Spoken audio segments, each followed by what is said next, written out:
Sir, BIMSTEC ഉച്ചകോടിക്ക് മുമ്പായിട്ട് മുഹമ്മദ് യൂനിസ് ചൈനയിലേക്ക് ചെല്ലുകയും ചൈനീസ് പ്രസിഡന്റുമായി കൂടിക്കാഴ്ച നടത്തുകയും ചെയ്തു. വിവിധ ഉടമ്പടികളിലൊക്കെ ഒപ്പിട്ടു. അന്ന് മുഹമ്മദ് യൂനിസ് ബംഗ്ലാദേശിൽ ചൈനയ്ക്ക് ഒരു വ്യോമത്താവളം നൽകാമെന്ന് വാഗ്ദാനം നൽകി. അതിന് പിന്നിൽ എന്തായിരിക്കും? ഇത് പൊതുവെ ഈ മുഖ്യധാരാ മാധ്യമങ്ങൾ റിപ്പോർട്ട് ചെയ്യാത്തൊരു കാര്യമാണ്. മുമ്പ് ഈ രാഹുൽ ഗാന്ധി പല സ്ഥലങ്ങളിലും പട്ടായ, വിയറ്റ്നാം, ഇങ്ങനെ പല സ്ഥലങ്ങളിലുമൊക്കെ പോയി ഡ്രഗ് കാർട്ടലും ഒക്കെ ആയിട്ട് ചർച്ച നടത്തിയതൊക്കെ ഈ ബംഗ്ലാദേശിലെ വലിയ പത്രപ്രവർത്തകനായിട്ടുള്ള സലാവുദ്ദീൻ സുബൈ ചൗധരി ബ്ലിറ്റ്സിൽ എഴുതിയിരുന്നു.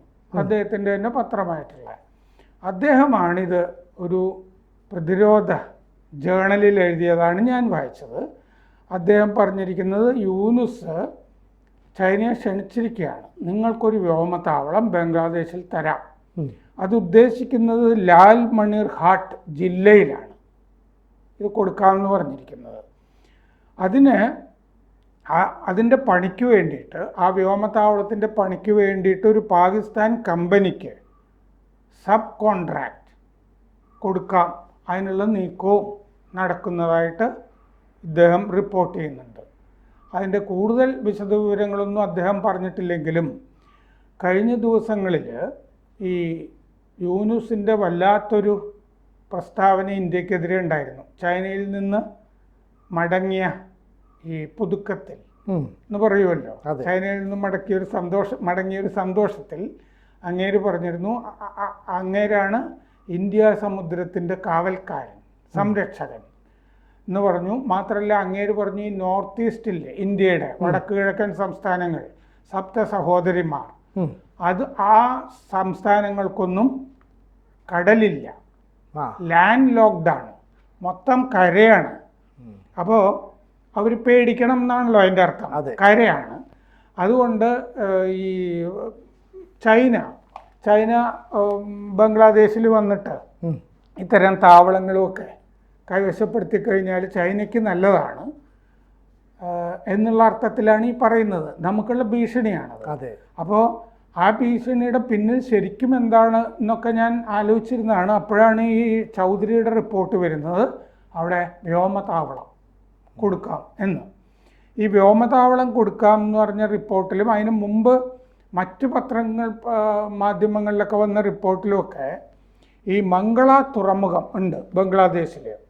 മംഗള തുറമുഖത്തിന് $400 മില്യൺ കൊടുക്കാം എന്ന് ചൈന വാഗ്ദാനം ചെയ്തിട്ടുണ്ട്. ഷെയ്ഖ് ഹസീനയുടെ കാലത്ത് മംഗള തുറമുഖം നമുക്ക് തന്നിരുന്നതാണ് ഇന്ത്യക്ക്. ഇത് അവിടുത്തെ കരാറുകളൊക്കെ ഒപ്പുവെക്കുമ്പോൾ തന്നെ ഞാൻ ശ്രദ്ധിച്ചിരുന്നു, ഈ മംഗള തുറമുഖത്തിന് $400 മില്യൺ അതിൻ്റെ പരിഷ്കരണത്തിന് ചൈന കൊടുക്കുകയാണെങ്കിൽ ഇന്ത്യയുമായിട്ടുള്ള കരാറ് റദ്ദാവുന്നു എന്നല്ലേ എൻ്റെ അർത്ഥം. അതായത് ചിറ്റഗോങ് തുറമുഖം ഓൾറെഡി ചൈനയുടെ കയ്യിലാണ്. ചിറ്റോഗ്രാം, അവിടെ ഇപ്പോൾ സ്പെഷ്യൽ ഇക്കണോമിക് സോൺ വരുന്നുണ്ട് ചൈനയുടെ. ഈ യാത്രയുടെ ഉടമ്പടികളിൽ ഒന്ന് അതാണ്, ആ പ്രത്യേക സാമ്പത്തിക മേഖല ചൈനയുടേത് ചിറ്റോഗ്രാമിൽ തുറക്കാൻ പോകുന്നു എന്നുള്ളത്. ഇപ്പോഴത്തെ റിപ്പോർട്ടുകളിൽ ഈ മംഗള തുറമുഖത്തിന് $400 മില്യൺ കൊടുക്കാമെന്നും പറഞ്ഞിട്ടുണ്ട്. അപ്പോൾ ഷെയ്ഖ് ഹസീന ഇന്ത്യക്ക് തന്നിരുന്ന മംഗള തുറമുഖം അതും ചൈനയുടെ കയ്യിലേക്ക് പോകുന്നു എന്നുള്ളതാണ്. അപ്പോൾ ബലത്തിൽ ബംഗ്ലാദേശിലെ ഈ തുറമുഖങ്ങൾ 2 ചൈനയുടെ കയ്യിലേക്ക് പോകുന്നതിന് പുറമെ ഒരു വ്യോമത്താവളവും കൂടി വരുന്നു. എന്ന് പറഞ്ഞാൽ ഇന്ത്യയുടെ തൊട്ടപ്പുറത്ത് ഉള്ള ഈ ബംഗ്ലാദേശ് എന്ന് പറഞ്ഞൊരു രാജ്യം ബലത്തിൽ ഈ ചൈനയുടേത് തന്നെ ആയി മാറുന്ന ഒരു സ്ഥിതിയാണ് കാണുന്നത്. ചൈനയ്ക്ക് അതിലൊരു സന്തോഷം ഉണ്ടാകും. എന്താണെന്ന് വെച്ച് കഴിഞ്ഞാൽ ചൈന പാകിസ്ഥാനിൽ ഒരുപാട് പണം ഇറക്കിയിട്ടും സംഗതി ഓടുന്നില്ല. പ്രാദേശിക വികാരം എതിരാണ്. നമ്മുടെ ബലൂചിസ്ഥാൻ അല്ലേ, ബലൂചിസ്ഥാനാണ് അവിടുത്തെ ഏറ്റവും വലിയ പ്രവിശ്യ. 50% ഭൂമിയും ബലൂചിസ്ഥാൻ്റെയാണ്, പാകിസ്ഥാൻ. അവിടെ ചൈന ഒരുപാട് ഈ BRI ബെൽറ്റ് ആൻഡ് റോഡ് ഇനീഷ്യേറ്റീവിൻ്റെ ഭാഗമായിട്ട് ഗ്വാദർ തുറമുഖം, പിന്നെ ഗ്വാദർ വിമാനത്താവളം പണിതു, ഒരുപാട് പൈസ ചിലവാക്കി. ഗ്വാദർ തുറമുഖത്തിന് വേണ്ടി ഒരുപാട് പൈസ ചിലവാക്കി. പക്ഷേ ഇവിടെ ഒന്നും ചൈനയ്ക്കൊന്നും ചെയ്യാൻ പറ്റുന്നില്ല. ചൈനക്കാർ പോയാൽ വെടിവെച്ച് കൊല്ലും. ബലൂചിസ്ഥാൻ പോരാളികൾ, BLA-യുടെ പോരാളികൾ, ബലൂചിസ്ഥാൻ ലിബറേഷൻ ആർമി.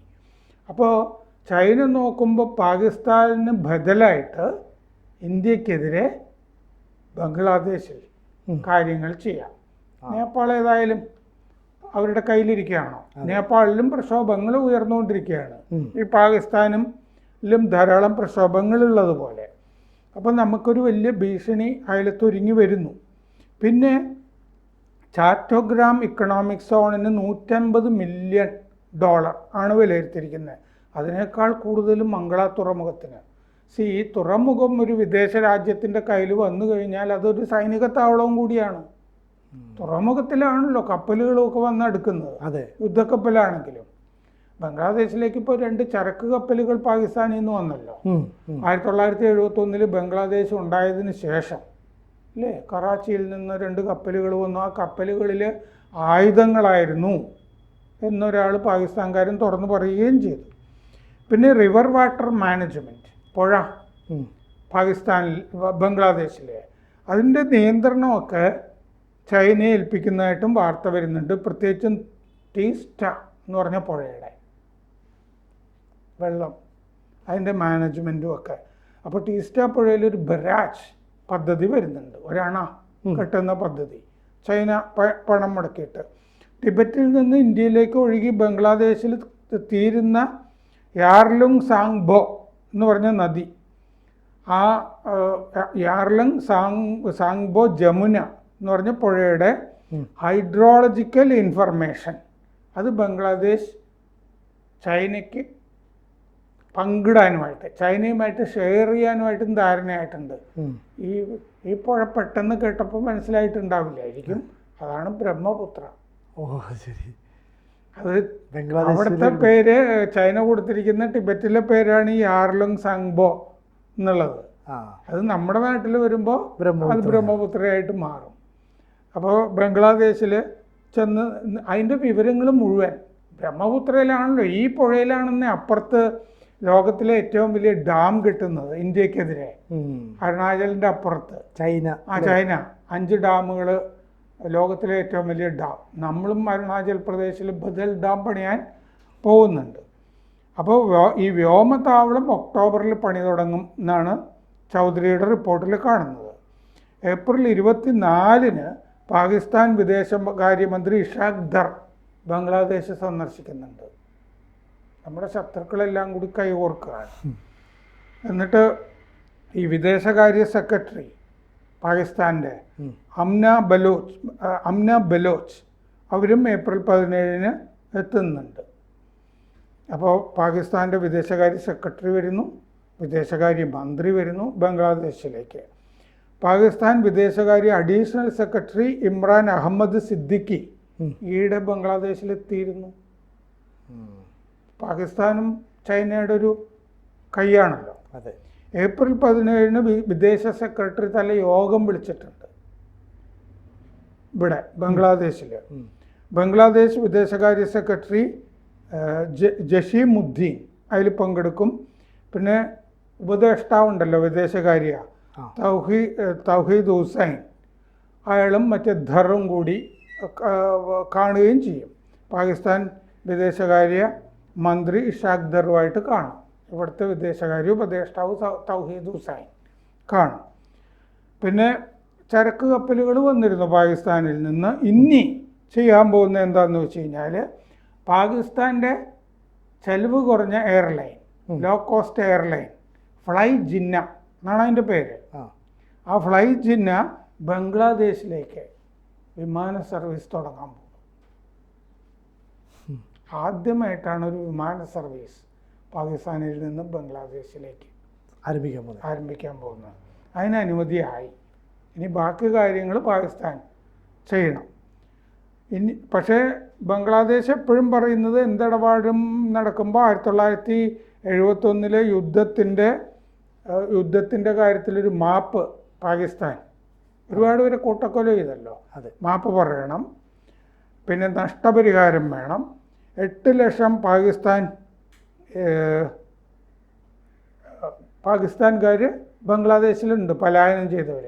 അവരെ തിരിച്ചു കൊണ്ടുപോകണം. 1970 ഈ യുദ്ധത്തിന് മുമ്പ് ഒരു ചുഴലിക്കാറ്റ് ഉണ്ടായിരുന്നു. അത് ഒന്നിച്ച് നിൽക്കുകയാണല്ലോ ആ കാലത്ത്, പാകിസ്ഥാൻ എന്നും പറഞ്ഞിട്ട്. അതെ. ആ സമയത്ത് വിദേശങ്ങളിൽ നിന്ന് സഹായം കിട്ടി ചുഴലിക്കാറ്റ് ദുരന്തത്തിന്. അതിൻ്റെ ഞങ്ങളുടെ പങ്ക് ഞങ്ങൾക്ക് തരണം ആവശ്യം എന്നുള്ള ആവശ്യമൊക്കെ പണ്ട് തൊട്ടേ ഉണ്ട് അവർക്ക്. അതിന് കിട്ടിയ വിദേശ സഹായത്തിൻ്റെ തിരിച്ചടവ് അതും ഇതൊന്നും പാകിസ്ഥാൻ സമ്മതിച്ചിട്ടില്ല ഇതുവരെ. ഇങ്ങനൊരു കരട് കിടപ്പുണ്ട്. 2 തവണ യൂനുസ് ഷെരീഫിനെ കണ്ടു കഴിഞ്ഞു.